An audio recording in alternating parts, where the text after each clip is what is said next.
Okay, I want you to picture this for a second. A world completely wiped clean, just water everywhere. A silent, gray chaos. And right in the middle of it all, there's one man, Noah. But get this, in the deep vision of the Kabbalah, he's not just some lucky survivor. He is a living axis, a pillar of pure consciousness standing right between a heaven that's just overflowing with divine potential and an earth that's waiting to be born all over again. You can almost feel it, the raw, new soil in his hands, and above him this incredible supernal light, a flow of pure being. He is the conduit. He's the single point through which the life force of an entirely new creation is about to pass. After the storm, there's this quiet cosmic balance, and he is its anchor. Welcome, everyone. We are so glad you're here. Today, we're diving into a mystery that's been hiding in plain sight for thousands of years. The Zohar, this foundational text of Jewish mysticism, takes three seemingly simple descriptions of Noah and reveals them to be, and I'm not exaggerating, a complete schematic for reality itself. Exactly.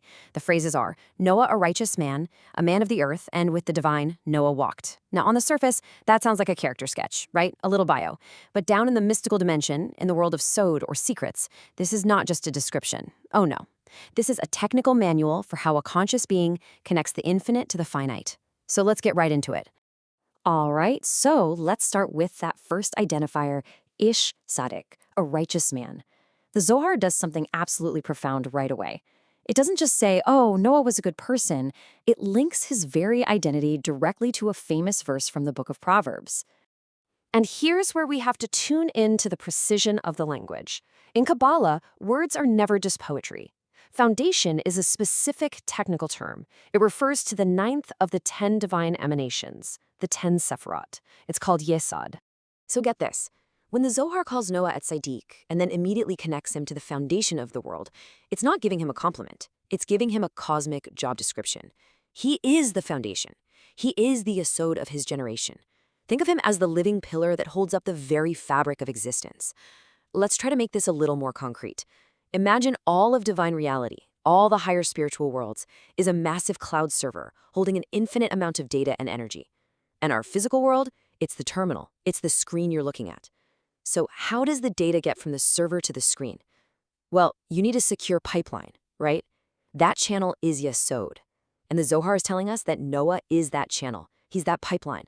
All the divine life force has to pass through him to get to us. He's the conduit for the very seed of the future, the focal point of the covenant, the Brit, that ensures creation can even continue. The Tzaddik, Noah, is literally that core pipeline. And his righteousness, his tzikut, it isn't just a moral quality. It's the encryption protocol. It's what guarantees the integrity of this divine data transmission. The Shafah, this flow of divine abundance, moves through him without corruption, without data loss. After the entire world system crashed in the flood, Noah was a secure connection point that was chosen to reboot all of creation. So, and this is the crucial point, his righteousness was his function. Okay, let's move to this second phrase, because this is where it all builds. Ish ha'adamah, a man of the earth. Now, you might hear this and think it's a step down, from a cosmic pillar to a simple farmer. But again, in the language of Kabbalah, this is another precise technical term. Earth, or Adamah, is the code word for the 10th and final Sefirah, Malkut. Malkut is our world. It's the kingdom. It's this physical plane of reality. It's the ultimate destination for that divine flow we've been talking about. So if Noah the Tzaddik is the pipeline, then Noah as man of the earth is the designated grounding point. His entire purpose is to receive that cosmic energy from Yesod and anchor it safely and productively right here in physical reality. The ark itself, this vessel of wood and pitch, becomes like a little microcosm of Malchut, a protected space where the seed of all life can be grounded while the world outside gets a hard reset. And this is just such a brilliant illustration of a cosmic correction, a tikkun. I mean, think about it. The very first man, Adam, was also called a man of the earth, but his actions led to a short circuit, a fundamental disconnect between the spiritual and the physical. He wasn't able to properly ground the divine flow. So Noah's task is to come in and reestablish that connection, to successfully perform the function that Adam couldn't. He's like the second prototype for a consciousness that can fully manifest the divine will on earth. And to bring back our tech analogy, as Ish ha'adamah, Noah is the system's grounding node. Any high-energy electrical system absolutely needs a proper ground to prevent surges and fires. Noah's connection to Malchut ensures that this immense divine current flowing through the Yesod pipeline has a safe, stable, and productive place to land. This is what prevents system overloads, cosmic crashes, the very kind of chaos that made the flood necessary in the first place. Okay, so we have the pipeline, Yesod, and we have the grounding point, Malchut. But what about the nature of the energy itself? What is it that's flowing through the pipe? This brings us to the third and final phrase. With Elohim, Noah walked. Now, in Kabbalah, you have to know that the different names of the divine are never interchangeable. They refer to specific modes, specific functions. And the Zohar zooms right in on the name used here, Elohim. This slide is absolutely key. The universe basically operates on two fundamental polarities. On one side, you have pure, unbounded mercy, or chesed. Think of it as infinite expansion.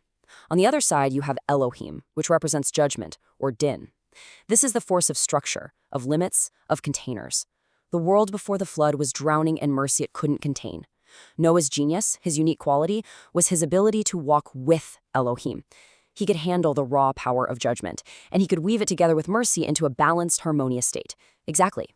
That phrase, walking with, implies an active process. He's not just withstanding judgment, he is managing it. He's taking the raw energy of giving and the strict container of limitation, and he's blending them into a stable, sustainable reality. That is the work of a true tzaddik. So in our tech analogy, this is the master protocol. Walking with Elohim is the divine stabilizing protocol. Think of it like a power grid's load balancer. It actively manages the flow, ensuring the expansive current of mercy, chesed, is perfectly balanced by the structuring, channeling force of judgment, din. This protocol is what allowed Noah, the pipeline, to handle the immense power flowing through him without short-circuiting all of creation. So let's zoom out for a second. We've seen how Noah embodies three key cosmic functions, which Kabbalah calls Sefirot.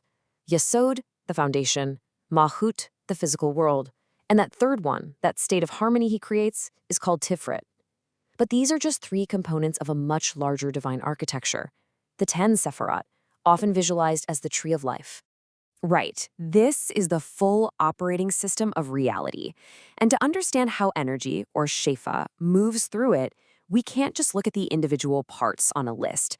We have to see its core structure, the three pillars. The stability of the entire system depends on the constant interplay between them. Take a look at this chart. On the right, you have the expansive force of chesed, pure giving. On the left, you have the contracting force of gevura, or judgment. The central pillar is where Noah operates. It's the pillar of balance. The tzaddik stands at Tiferet, creating compassion by blending mercy and judgment. From there, he channels these blended energies down through Yesod in a perfectly balanced way to Malchut, to our world. And you know, Kabbalistic sources even assign colors to these spiritual forces. The unbounded flow of chesed is visualized as pure, brilliant white. The intense, focused power of gevura is seen as a fiery red. So Noah's profound spiritual work, his walk, was the act of weaving the white thread of mercy and the red thread of judgment together. And what happens when you weave them perfectly? You get green, the color of Tiferet, the color of life, balance, and a stable, flourishing world. But what happens when the system is overloaded with red, when judgment is just too severe? Well, there's a failsafe, a higher protocol. The Kabbalah speaks of the 13 attributes of mercy. Now, this is a level of divine compassion that operates above the standard rules of the system. The tzaddik, in a moment of crisis, can access and activate this protocol. It allows him to transcend the strict logic of cause and effect and sweeten the harsh judgments, injecting pure mercy back into the system to prevent a catastrophic failure. It's the ultimate divine override. Okay, I know, these are vast, cosmic ideas. We've talked about pipelines, pillars, and divine architecture. So now let's bring it all down to a very graspable human level.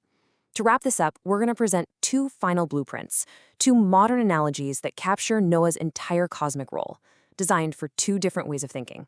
First up, the video game analogy. Think of Noah as the player character, the tzaddik. His main quest? Re-establish the world, Malchut, after a total system crash. That was the flood. He's been given a special ability. He can channel two primary energy types, mercy, which is white, and judgment, which is red. His entire task, his walk, is to constantly balance these two inputs to keep the world's main status bar, the Tiferet meter, in the green. If it goes too far into white, the world dissolves in chaos. Too far into red, it shatters from severity. His job is to maintain that perfect, life-sustaining green balance. And for the more technically minded, here's the cosmic engineering analogy. The 10 Sefirot are a distributed divine energy grid. The tzaddik, operating at the Sefirah of Yesod, is the critical substation and transformer. He receives the impossibly high-voltage energy from the higher realms and steps it down to a level that the physical world, Malchut, can safely use. And his core operating principle, walking with Elohim, is the system's primary load-balancing protocol.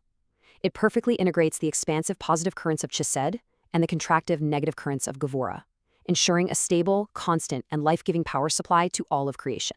So in the end, the story of Noah, when you see it through this lens, is so much more than an ancient tale.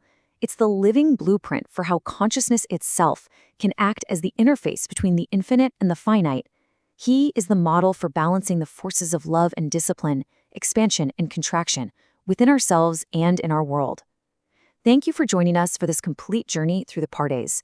We hope these ancient truths help you and your family improve your own dimensions this week.